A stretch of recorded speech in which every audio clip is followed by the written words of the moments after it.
ನಮಸ್ಕಾರ. ನಾನು ಶ್ರೀಮಂತರನ್ನ ಭೇಟಿಯಾಗಿದ್ದೀನಿ, ಬಡವರನ್ನ ಭೇಟಿಯಾಗಿದ್ದೀನಿ, ಮಧ್ಯಮ ವರ್ಗದವ್ರನ್ನ ಭೇಟಿಯಾಗಿದ್ದೀನಿ. ಹೀಗೆ ಬೇರೆ ಬೇರೆಯವ್ರನ್ನ ಭೇಟಿಯಾದಾಗ ನನಗೆ ಅವರು ದುಡ್ಡನ್ನು ಹೇಗೆ ಯೂಸ್ ಮಾಡ್ತಾರೆ ಅನ್ನೋದನ್ನ ತಿಳ್ಕೊಳ್ಳೋದು ಕುತೂಹಲ. ಇದನ್ನೆಲ್ಲ ಭೇಟಿ ಆದಮೇಲೆ ಭಾಳಷ್ಟು ಜನರ ಹತ್ರ ತಿಳ್ಕೊಂಡ್ಮೇಲೆ ನನಗೆ ಒಟ್ಟು ದುಡ್ಡಿನ 6 ಯೂಸ್ಗಳನ್ನ ತಿಳ್ಕೊಂಡೆ. ಅಂದರೆ ಶ್ರೀಮಂತರು ಯಾವ ಥರ ದುಡ್ಡನ್ನು ಯೂಸ್ ಮಾಡ್ತಾರೆ, ಬಡವರು ಯಾವ ಥರ ಯೂಸ್ ಮಾಡ್ತಾರೆ, ಹೀಗೆ ಯೋಚನೆ ಮಾಡಿದಾಗ 6 ರೀತಿಯಲ್ಲಿ ದುಡ್ಡನ್ನು ಬೇರೆ ಬೇರೆಯವರು ಯೂಸ್ ಮಾಡ್ತಾರೆ. ಆ 6 ರೀತಿಯಲ್ಲಿ ಹೇಗೆ ಯೂಸ್ ಮಾಡ್ತಾರೆ ಅದ್ರ ಬೇಸಿಸ್ ಮೇಲೆ ನೀವು ಬಡವರು ಶ್ರೀಮಂತರು ಆಗೋದು ಡಿಸೈಡ್ ಆಗುತ್ತೆ. ಅಂದರೆ ಇವತ್ತು ನಾನು ನಿಮಗೆ ಹೇಳ್ಕೊಡೋಕೆ ಹೊರಟಿರೋದೇನೆಂದರೆ, ಶ್ರೀಮಂತರು ದುಡ್ಡನ್ನು ಹೇಗೆ ಯೂಸ್ ಮಾಡ್ತಾರೆ, ಯಾವ್ಯಾವ ರೀತಿಯಲ್ಲಿ ಯೂಸ್ ಮಾಡ್ತಾರೆ, ಬಡವರು ಹೇಗೆ ಯೂಸ್ ಮಾಡ್ತಾರೆ ಅದನ್ನು ನೀವು ಕಲಿತೀರಿ. ಇದನ್ನು ನೀವು ನಿಜವಾಗ್ಲೂ ಅಳವಡಿಸ್ಕೊಂಡಿದ್ದೇ ಆದಲ್ಲಿ ನೀವು ಶ್ರೀಮಂತರಾಗೋದ್ರಲ್ಲಿ 2 ಮಾತಿರಲ್ಲ. ನಿಮ್ಗೆ ಯಾವುದೇ ಅನುಮಾನ ಬೇಡ. ಹಾಗಾದರೆ ಇದನ್ನು ಬೇಗ ಕಲಿಯೋಣ. ಏನು? ನಂಬರ್ 1, ಪ್ರತಿಯೊಬ್ಬರು ದುಡ್ಡನ್ನು ದುಡಿತಾರೆ. ದುಡಿಮೆ ಎಲ್ಲರಿಗೂ ಗೊತ್ತಿದ್ದಿದೆ ಅಲ್ವಾ? ದುಡಿಮೆ ಬಗ್ಗೆ ನಾನು ಜಾಸ್ತಿ ಮಾತಾಡೋಕೆ ಹೋಗಲ್ಲ.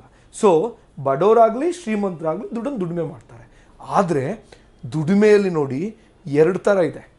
ಒಂದು, ನಾನು ಕೆಲಸ ಮಾಡಿದ್ರೆ ದುಡಿಮೆ ಬರುತ್ತೆ. ಇನ್ನೊಂದು, ನಾನು ಕೆಲಸ ಮಾಡದೆ ಕೂತಿದ್ರು ದುಡಿಮೆ ಬರುತ್ತೆ. ಇದು ಡಿಫ್ರೆನ್ಸ್. ಬಡವ್ರು ಹೆಂಗೆ ಅಂದರೆ, ಬೆಳಿಗ್ಗೆ ಎದ್ದು ಟೊಪ್ಪಿ ಹಾಕ್ಕೊಂಡು ಕೆಲಸಕ್ಕೆ ಹೋದರೆ ದುಡಿಮೆ ಬರುತ್ತೆ. ಶ್ರೀಮಂತರು ಮನೆಯಲ್ಲೇ ಕೂತಿದ್ರು, ಅವ್ರು ಬರೀದೇ ಸ್ಪೀಚ್ ಮಾಡ್ತಿದ್ರು, ಇನ್ನೇನೋ ಬುಕ್ ಓದ್ತಿದ್ರು, ಅವ್ರಿಗೆ ದುಡ್ಡು ಬರ್ತಿರುತ್ತೆ. ಹೇಗೆ? ಅದನ್ನು ನಾವು ಕಲಿಬೇಕು. ಶ್ರೀಮಂತರಿಗೆ ಪ್ಯಾಸಿವ್ ಇನ್ಕಮ್ ಸೋರ್ಸಸ್ ಇರುತ್ತೆ. ಅವ್ರು ಒಂದು ಕೆಲಸ ಮಾಡಿದ್ರೆ 8 ಇನ್ಕಮ್ ಬರೋಂಗೆ ಮಾಡ್ಕೊಂಡಿರ್ತಾರೆ. 10 ಡಿಫ್ರೆಂಟ್ ಇನ್ಕಮ್ ಸೋರ್ಸಸ್ ಇರುತ್ತೆ.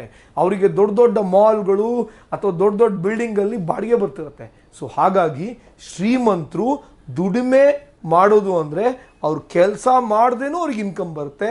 ಬಡವರಿಗೆ ಹಾಗಲ್ಲ, ಕೆಲಸ ಮಾಡಿದ್ರೆ ಮಾತ್ರ ಇನ್ಕಮ್ ಬರುತ್ತೆ. ಸೊ ಇದು ನಂಬರ್ 1. ನಂಬರ್ ಟು ಖರ್ಚು ಮಾಡೋದು. ಬಡವರು ಖರ್ಚು ಮಾಡ್ತಾರೆ, ಶ್ರೀಮಂತರು ಖರ್ಚು ಮಾಡ್ತಾರೆ. ಆದರೆ ಡಿಫ್ರೆನ್ಸ್ ಏನು ಹೇಳಿ? ಬಡವರು ಅವರ ಬಯಕೆಗಳ ಮೇಲೆ ಖರ್ಚು ಮಾಡ್ತಾರೆ, ಶ್ರೀಮಂತರು ಅವರ ಅವಶ್ಯಕತೆಗಳ ಮೇಲೆ ಖರ್ಚು ಮಾಡ್ತಾರೆ. ಭಾಳ ದೊಡ್ಡ ಡಿಫ್ರೆನ್ಸ್ ನೋಡಿ. ಬಡವರು ದುಡ್ಡನ್ನು ಅವರ ಬಯಕೆಗಳ ಮೇಲೆ ಖರ್ಚು ಮಾಡ್ತಾರೆ, ಶ್ರೀಮಂತರು ಅವರ ಅವಶ್ಯಕತೆಗಳ ಮೇಲೆ ಖರ್ಚು ಮಾಡ್ತಾರೆ. ಯಾರಿಗೇನು ಅಂತ ಗೊತ್ತಿರಲ್ಲ. ಸೊ ನೀವು ಯಾವಾಗ ನಿಮ್ಮ ಅವಶ್ಯಕತೆಗಳ ಮೇಲೆ ದುಡ್ಡನ್ನು ಖರ್ಚು ಮಾಡೋದು ಕಲಿತೀರೋ ಆವಾಗ ನೀವು ಶ್ರೀಮಂತರಾಗಕ್ಕೆ ಸಾಧ್ಯ ಆಗತ್ತೆ. 3ನೇದು ಉಳಿತಾಯ ಮಾಡೋದು. ಬಡವರು ಕೂಡ ದುಡ್ಡನ್ನು ಉಳಿತಾಯ ಮಾಡ್ತಾರೆ, ಶ್ರೀಮಂತರು ಉಳಿತಾಯ ಮಾಡ್ತಾರೆ. ಬಡವರು ಹೇಗೆ ಉಳಿತಾಯ ಮಾಡೋಕ್ಕೆ ಟ್ರೈ ಮಾಡ್ತಾರೆ? ಎಲ್ಲ ಖರ್ಚು ಕಳೆದ ಮೇಲೆ ಉಳಿದಿದ್ದನ್ನು ಉಳಿಸ್ಬೇಕು ಅಂತ ಟ್ರೈ ಮಾಡ್ತಾರೆ. ಶ್ರೀಮಂತರು ಹಾಗಲ್ಲ, ಫಸ್ಟ್ ಉಳಿತಾಯ ಮಾಡಿ ಆಮೇಲೆ ಖರ್ಚು ಮಾಡೋಕ್ಕೆ ಪ್ರಯತ್ನ ಪಡ್ತಾರೆ, ಖರ್ಚು ಮಾಡೋಕ್ಕೆ ಶುರು ಮಾಡ್ತಾರೆ. ಸೊ ನೋಡಿ, ಭಾಳ ದೊಡ್ಡ ಡಿಫ್ರೆನ್ಸ್ ಅಲ್ವಾ? ಬಡವ್ರು ಹೆಂಗೆ ಹೇಳಿ? ಎಲ್ಲ ಖರ್ಚು ಮಾಡಿ ಉಳಿದಿರೋ ದುಡ್ಡನ್ನು ಉಳಿತಾಯ ಮಾಡೋಕ್ಕೆ ಶುರು ಟ್ರೈ ಮಾಡ್ತಾರೆ. ಆದರೆ ಅಲ್ಲಿ ಉಳಿತಾಯ ಮಾಡೋಕ್ಕೆ ಏನೂ ಉಳಿದಿರಲ್ಲ. ಶ್ರೀಮಂತರು ಹಾಗಲ್ಲ, ದುಡಿಮೆ ಬರ್ತಿದ್ದಂಗೆ ಒಂದು ಭಾಗವನ್ನು ಉಳಿತಾಯ ಮಾಡಿ ಉಳಿದಿರೋ ಸಣ್ಣ ಅಮೌಂಟನ್ನು ಖರ್ಚು ಮಾಡ್ತಾರೆ. 4ನೆಯ ಯೂಸು ದುಡ್ಡನ್ನು ಈ 3 ಪ್ರತಿಯೊಬ್ಬರು ಮಾಡ್ತಾರೆ. ಬಡವರು ಆಗಲಿ ಶ್ರೀಮಂತರಾಗಲಿ ಎಲ್ಲರೂ ಮಾಡ್ತಾರೆ. ಈ 4ನೇದು ಇದೆಯಲ್ಲ, ಇನ್ವೆಸ್ಟ್ಮೆಂಟ್ ಮಾಡೋದು, ಅದನ್ನು ಎಲ್ಲರೂ ಮಾಡಲ್ಲ.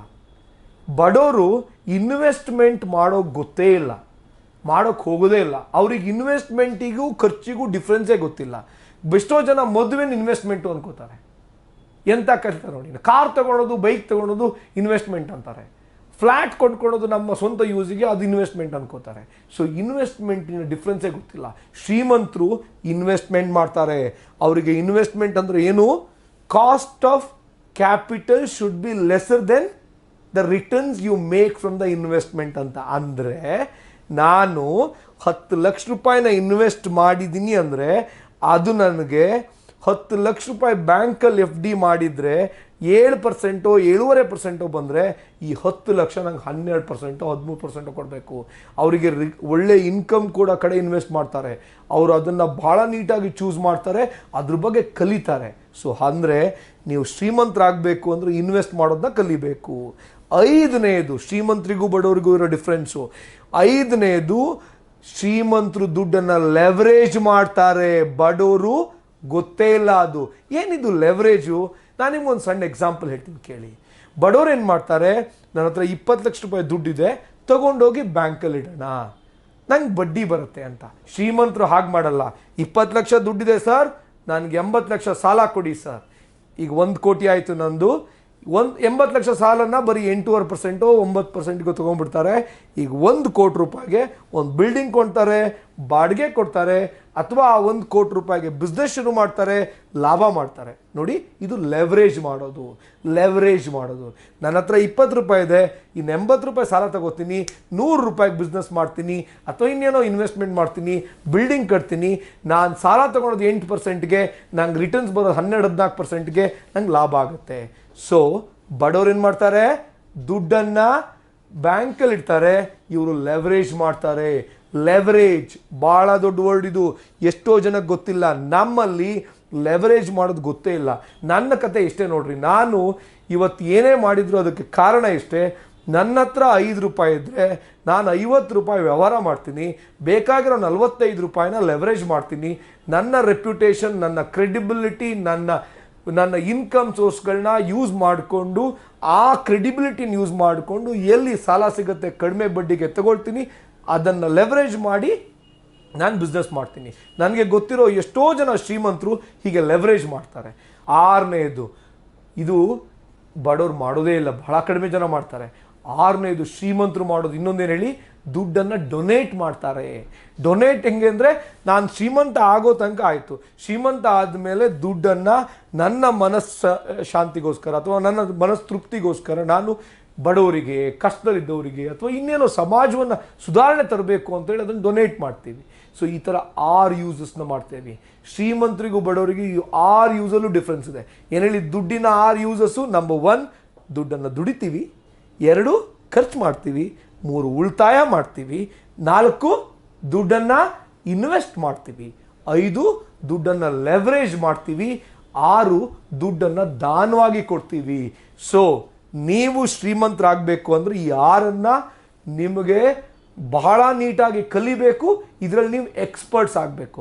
ಹಾಗಾಗಲೇಬೇಕು ಅಂದರೆ ನೀವು ಫಿನಾನ್ಷಿಯಲ್ ಫ್ರೀಡಮ್ ಕಾರ್ಯಾಗಾರಕ್ಕೆ ಬರಲೇಬೇಕು. ಯಾಕಂದರೆ ಫಿನಾನ್ಷಿಯಲ್ ಫ್ರೀಡಮ್ ಕಾರ್ಯಾಗಾರದಲ್ಲಿ ಈ 6ಅನ್ನು ಕೂಡ ನಾನು ನಿಮಗೆ ಪರ್ಸ್ನಲ್ ಆಗಿ ನಾನೇ ಡಿಸೈನ್ ಮಾಡಿರುವ ಫಿನಾನ್ಷಿಯಲ್ ಫ್ರೀಡಮ್ ವರ್ಕ್ ಬುಕ್ ಮೂಲಕ ಡೀಟೇಲ್ ಆಗಿ ಹೇಳ್ಕೊಡ್ತೀನಿ.